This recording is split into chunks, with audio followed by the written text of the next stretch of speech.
Hello, dream catchers, and welcome to part 2 of our 2-part series with my guests. I am here with sisters Christine K. St. Vil and Julian B. Kiganda. Yes. They are the authors of the book, Whose Shoes Are You Wearing? The 12 Steps to Uncovering the Woman You Really Want to Be. And we have already discussed their work in terms of how they work together as a team to put this book together.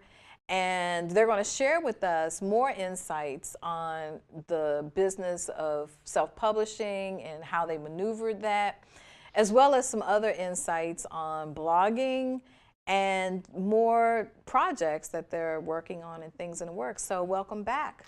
We're excited to be here. So let's pick up kind of where we left off in part 1. You had shared with us some of the things that you have been doing in terms of marketing your book and just really getting into the business of writing. And let's start off with the challenges, not in writing the book, but in the business of it and getting the book out there. Yeah. I think the thing with self-publishing, it can be great. I'm sure most people these days are self-publishing their books because you just have a much shorter lead time. You have more control over the process. And it's just harder to get these, major book contracts than it used to be. But for us, I think part of it was definitely having more control over the process.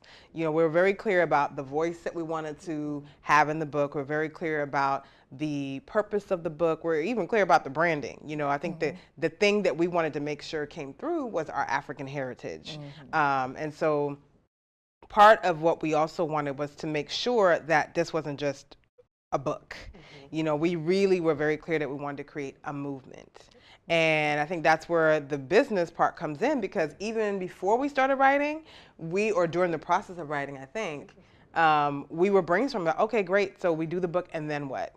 What else do we want to come out of the book? Are there going to be more books in the series? Are there going to be products? Yeah, we actually created an LLC even before we finished the book because we knew that there was going to be a business out of this book. Like she said, it was a movement for us. And so we literally, like she said, we wrote down what are the different products we know we want to put together. We created workshops, speaking ideas and different things that we knew we could both teach on. So early on, we knew these are the different things. We didn't have a timeline for when we would roll everything out, but we definitely knew that it was a business from the very beginning. That is so impressive. So impressive. Okay, so you had mentioned earlier in part 1 about things like the ISBN and were there other challenges that you faced in that piece of the business? The technical side. I would say, with the ISBN, there's so many aspects of writing a book that I think authors don't really think about because they're so focused on the content, which is important. But the reality is, if you don't have a proper marketing strategy, if you don't have a really great cover and a title, if you don't have a community to help you put the book out there, you're almost writing for yourself. Let's talk about part of the world that you've created and the following that you have and the products that you have out there. So this is called I Am Powerful. It's the 2019 Transformational Planner. It's something that comes out every year. Talk to us about this particular piece. Absolutely. So we actually have been putting out a planner every year since we wrote the book. And the idea came from, again, our community and them wanting more. Okay, what's the next step? Needing accountability. One of the biggest challenges our community has is we have these goals, but year after year, we're not getting it done, and there's so many planners out there. People use the planners, but they don't use the planners, or they're too overwhelming because they have so much content in there for you to fill out, on a daily basis. So we literally reached out to our community. What are the things that you need to see? What are the challenges that you're having when it comes to goal setting, when it comes to reaching your goals? Why are you not, what are the roadblocks? And so literally every year we ask them, how can we improve it? How can we make it better? And they give us amazing feedback. So it's called the Get It Done Planner. Every year our community votes on the cover, just like they did for our book. We put it up, they vote for it. They give us feedback on what things they would like to see added, for the next year. And so it's one of our favorite projects, and it's so amazing because year after year we have people come to us, oh my gosh, I've been trying to get this one goal done for the last few years, and I finally was able to check it off my list. Or, I never used to celebrate my successes, and because of this planner, now I can celebrate it. Or I used to beat myself up because, I wasn't where I wanted to be, but then when I look from month to month to month of what I've accomplished, I'm like, wow, like I have done a lot, Right. And we don't track those things. And planners are just really, really taking off now. I mean, there's, I would call it a movement because I met someone and I have a dear friend who's very, very into her planner, and she was telling me about all of these things that you can buy to support your planning. She called, I can't remember how she titled it, what she called it, but it's like a movement. There's all kinds of different planners that are coming out now to really, really help people, not just chart out their day and things to do, but just really life-changing kind of things that you can put in there. It's almost like a journal planner. But different from the whole Stephen Covey kind of way of planning your day and your goals and your compass, I think. And I'm glad you said that, because that's one of the things that makes it different is we are very clear that it's not a daily planner. Like if you're looking for a daily planner, this is not it. Planner for you. Not it. Like we want you to get these 3 to 5 goals done by the end of the year. We're going to help you get there every month. Like this is what you're going to focus on in this planner. So we were very intentional about the layout of the planner. We wanted to continue the story. So if you want to talk about that. And I think the thing that makes our planner so different, we've actually sold out for the last 3 years because we have a very loyal client base, and then they're telling their friends and so on and so forth. But part of what makes the planner so special is that we wanted to continue that theme of whose shoes are you wearing. So every year we have 12 women who are selected to be featured in a different month. So January, February, March, every single month has a different woman. And those stories are really meant to inspire you and help you realize, okay, you may have had this obstacle, but this is how this one woman got through that. This is how, these are some things that you can apply. So every woman provides some success tips, productivity tips, and then just some inspiring quotes to keep them motivated when they're, stumbling on their own journey. How do they get back on track? And I think my sister mentioned also the key, one of the keys with our planner too is celebrating your successes. I think we're so busy moving at like 1,000 miles an hour. At least. Yes. At least, right? That we don't really take the time to step back and say, okay, what have I accomplished? Because when you start looking at what you've actually accomplished, it gives you the fuel, the motivation to keep going. So that's another feature that our customers love about the planner. And one of the things I love too, I do SWOT analysis. So at the end of the year, so strength, weaknesses, opportunities and threats. And when last year, the last couple of years, the first time, I didn't have to think about, well, what did I do? No, I flipped through my planner and I was able to write everything down, because there's areas for you to write down lessons learned. There's areas for you to write down, what were the results from these actions that you took. Like you are literally tracking everything. So you can see what worked, what didn't, what you can do more of, or what you can do less of. Would you say that there's some aspects of the concept of a vision board that's also part of? It is, isn't it? Yes. We I'm so have glad that. you said that. It's interesting because our community, we have one of the best communities, and we actually have a Facebook group for our community, and they've said, a lot of the women there have said that's one of the safest places they feel online. And part of what we do is when we're asking them for the, what they'd like to see added or removed or changed, we've actually added things that our community has requested. And one of those things was a vision board. So we actually have a spread within the planner where you can have your own vision board, but you can also write it down. Like they say, write the vision and make it plain. So we have a vision board in there. And we also, something new that we added was a place where you can write your why. You know, there's this author named Simon Sinek, and he has a book called Start With Why. And when you're starting with why and you're looking at the goals that you set yourself for the year, when you start feeling like you're getting behind or you want to give up, you can go back to where you wrote down your why. And again, that gives you the fuel to keep going. So definitely the vision, and part of that vision is your why. Like, what is it going to look like when you've accomplished what you set out to do? Yeah. Wow, that's awesome. That's awesome. Okay, now there's this other treasure. My dreams are real. Yes. So that's our new baby. This is your new That's baby. our Our new new baby, Okay. new for 2019, is our journal. So part of the feedback we got from our community was they didn't have enough space to write, even though we have empty note spaces in the planner. We got writers, you know, they like to write. So we wanted to carry it again. We created an inspirational journal. So that's what that is. It's an inspirational journal with quotes throughout that people can, I mean, I use it every day to write my notes, like what am I working on? And it's just a great tool to have. Yeah, I mean, as I mentioned before, when I had to wrangle this away from your sister, you know, the quality of the books, of all of your books, it's just so very well done. I mean, you would think that there is a major publisher that is backing all of your work, your books, your planners, your journal. It's just very, very well done.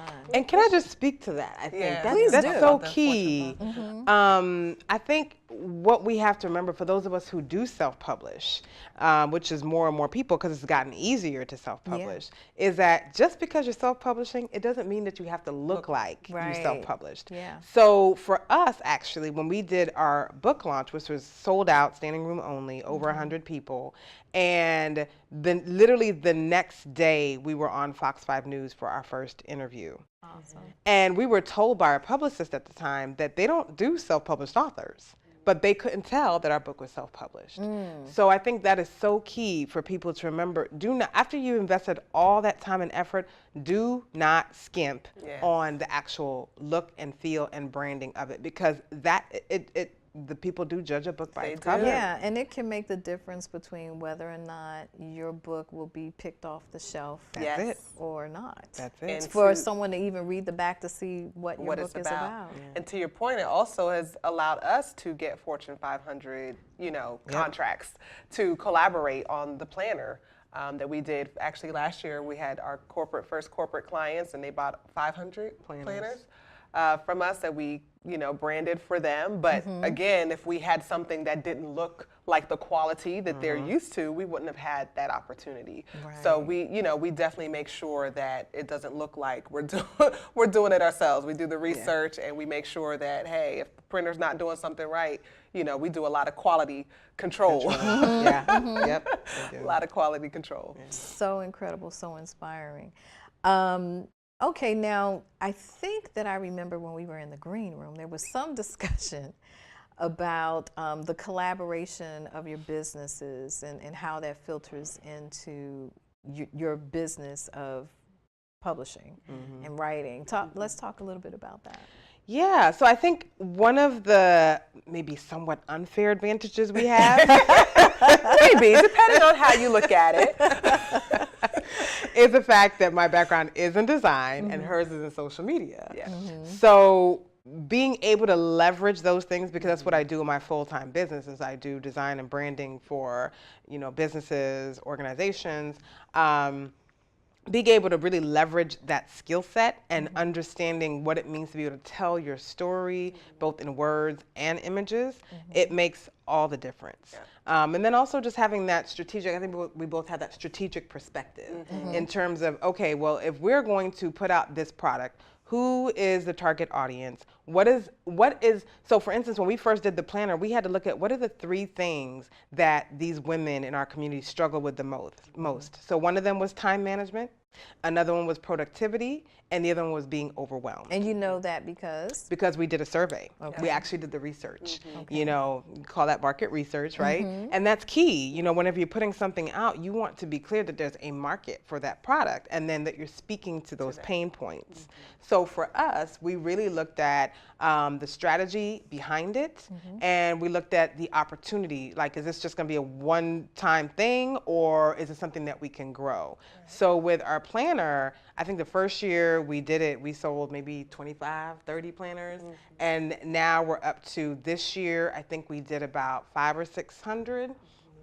So it's corporate client as well. Another corporate client this year. So it's growing every year, but that's because we really had to look at, okay, is this a real business opportunity? Is there room for growth? And as you said earlier, the plan, it's like it's a cult. Like this whole planning thing, it's like a It's cult off the movement. chain now. I don't know, within the last year and a half, 2 years, it has really taken off. Yeah, and we just are able, because of our backgrounds, like she said, able to work closely together. So if she's working with a book author, because I work as an influencer, I'm hired by brands to, you know, get their content out there, but I also hire influencers through my social media agency. So with that, you know, we're able to collaborate in our own businesses, even past, you know, just the books. Like, how can we, you know, continue to work together to pass each other clients? Like, she has branding clients, social media clients, you know, we just kind of work together in that capacity, and I think it just works. Okay, great. Now, going back to your book and the theme for your book, are there any authors that you have read or that inspired some of your writing, inspired you to get out there and put your experiences and all that you've learned through your groups, to put that to paper? Yeah, I think one of my major, I guess, influences when I was reading a lot in just transformation space was Lisa Nichols. Okay. I've heard her speak in person many times. I have read probably all of her books now. And she just has a power in telling her story where she's standing on top of her story. She's not in her story. And that's one of the things that we wanted to make sure we were doing as well. And I think she just has such a powerful way of telling her stories and transforming lives. So when I think about the transformational space and all of that, like, she was definitely someone that I was like, oh, she's amazing. And, you know, if we were able to get to some level, like, it would be that level. Okay. Yeah, and I would say I would agree with her. And in addition, I would absolutely have to say Ian Levant. I knew you were gonna say Oh my goodness. Yes. I don't know. was thinking it. I'm telling you, like, I don't know was anybody next. who has not been in. Like, I remember in college, her books were actually some of the first, I think they were the first personal development books that I read.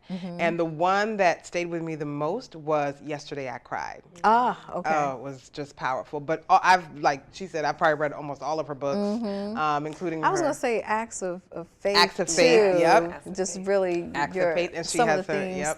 that you touch on here just kind of puts me in the mind of that as well. Or In the Meantime. Yes. It's another one. There's so many. Like, Yeah. She's amazing. Yeah. For sure. So many. There's some great writers out there, you know, and so for anyone who is trying to get to the level of just finishing your book, just sit, you know, in your quiet and listen to that voice in your head, because it will tell you. Okay. It will help you, Okay. Now, with the blogging that you started doing, that you continue to do, how much of that, I mean, outside of your first book, how much of that has really, really influenced you, empowered you, allowed you to be of the mind that we got to continue this? We have to expand this. This is something that's needed out in the universe. Well, I still blog and I still work with brands in that capacity, but I think it's anytime I get a direct message from someone on social media thanking me for sharing a story that I didn't think was that big of a deal, but they're like, wow, like, I've been going through that as well. And I think anytime that I'm feeling overwhelmed, I always get like a message, and it's like, okay, I guess they're paying attention. I should keep writing. We were just at a family function recently. Hadn't seen someone in years. Didn't know that she was even following our work. And she was just like, I listen to everything. I follow you guys. I thank you so much for sharing. You guys need to start a podcast. This is needed. Like she just kept going into detail about, and we didn't even know that she was paying attention, you know? So it's stories like that, it's things like that that remind us why we're continuing to do this. And I don't necessarily blog, I would say per se, as regularly as my sister does. I guess you could say I kind of blog because LinkedIn is my platform. I'm on LinkedIn all the time. So anybody who's microblogging, it is microblogging, I guess you could say, because usually about 1,300 words is or 1,300 characters. But I tend to share stories on there on LinkedIn, and those are the things that resonate with people the most. So I think whether it's microblogging or blogging or just putting up a post or a quote, I think thing for all of us to remember is that somebody out there, and I said this yesterday on my LinkedIn, but that somebody out there is waiting on you to use your gift to help them shine. And often your gift comes in the form of your story. So I think being able to share that, and even some of the stories that we share in the book has really gotten people to ask, okay, so where can I get your book? Where can I learn more about what you all are doing? I think everything kind of feeds into each other because at the end of the day, both of us are very mindful of doing purpose-driven work. Yes. Yeah. That's, my I think the purpose-driven media. That seems to be the foundation Yes. for the book and your writings, and it's so something that we need to have more of, I think, particularly at this time with all that is going on. Do you want to speak to that at all? Well, I think just in general, I think for us, we're always of the mindset that we have to be mindful of what we allow into our heads, into our mindsets, into our space, the people that we surround ourselves with, the energy that we surround ourselves with, and so anything and any time that we can use our platforms to create positive energy, to uplift someone, to empower someone, because there's so much negativity going on in the world, like that is where we want to be. And, I think that's just what we've always done. Like we've always been the mindset of everything you share should have a purpose. Like you should have a purpose in your story and what you put out there, not just willy-nilly, but I think there is a lot of negativity. And so if you can use your platform for good, it just changes. You just never know how much it changes somebody's life. Right. And you, I think, answered the next question I was going to ask is, what advice would you give to someone that is thinking of writing an inspirational, transformational piece of work, of literature? Yes, I think that is such a great question. First of all, I think every single one of us has a story to tell that can help somebody else. Even if you don't think you have a story. Exactly. Even if you don't think you do, I think that's the first thing, because so many times we discount ourselves and the power of our story and think, like my sister just said, oh, well, I wrote that, but I didn't think people going to really have the impact like that. That it would resonate. Exactly. So I think that's the first thing, is to realize that. I think the second thing, if you do decide to tell your story, then be ready to tell your truth. Because your hiding behind words and facades is not going to bless anyone. I think there's actually two authors that I worked with, because after we wrote our book, we had other people coming to us and asking, how do we, do a book? So there's two authors who I worked with over the past maybe 4 years, and their first manuscripts to me, I could tell. I said, you're hiding behind your words. Why are you bothering to publish this if you're not going to tell your truth? Wow. So they actually had to go back and were able to identify that right away. She's very good at that. And the funny thing is, we have to do that even in the planner. The stories that we get submitted for the planner, they always have to go back for 2, 3 edits, maybe more, because we have to pull out, we don't want anything surface stories. We want people to tell their obstacles, their challenges for real and help somebody. So for sure, she's very good at that.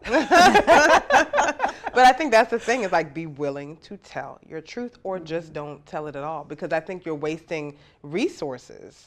What happened with our book, people talked about it. Like the person who we met this weekend, this young lady who's been following us, who we didn't know was following our work like that, she told us she actually took her book and was passing it on to other people, other women, you know. But people only do that if it resonates with them. Right. And I know you were telling us earlier that your intern took our copy, or your copy of our book. She didn't want to give it back. She didn't want to give it back. And that touched, you know, yeah. But that's because it really comes down to the fact that we're willing to tell our truth and really be transparent and authentic without feeling like you're overexposing yourself. I think there's a way to do that. But I would say those are probably the key things to keep. And I think just touching on that, we were able to do that because we had gone through it and we weren't still in the storm. And I think some people, when you talk about people oversharing, you can tell that they're still in the storm. They're still going through it. So you can't really tell people how to get over it and how to push if you're still in it. So I think that's also one of the keys in that we were able to do it because we had already gone through the steps. You know, we were on top of it by that point. Wow, that's incredible. What's next? Ooh, what's lots next? of good stuff. So from the very beginning, we had said it wasn't going to be just about one book. And one of the reasons we even did the planner was because we wanted a way to keep our message of purpose and finding your shoes throughout the year in front of people. We just think it's such an important message. There's so many people who are miserable doing what they're doing and not really living the lives that they want to live. And so we were like, this is our 5th anniversary year. It's time to do our audiobook. So we are actually, we just recorded our audiobook and it's going to be coming out this spring. Okay. And then we'll also be doing a 5-year anniversary event in May. Yes.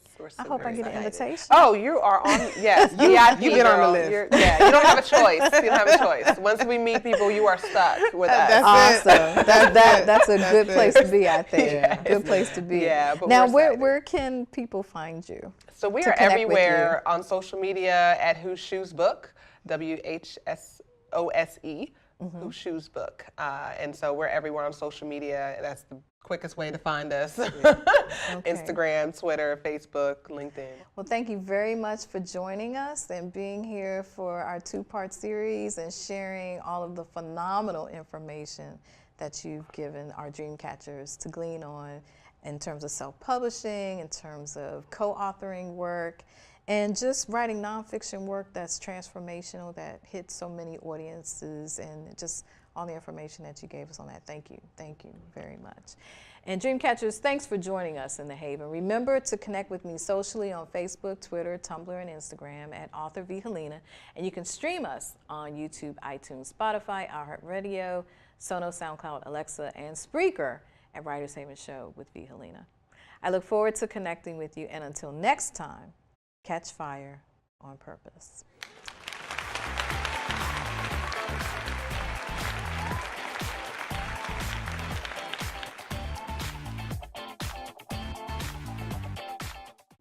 Dreamcatchers, welcome to another exciting season of the Writers Haven Show.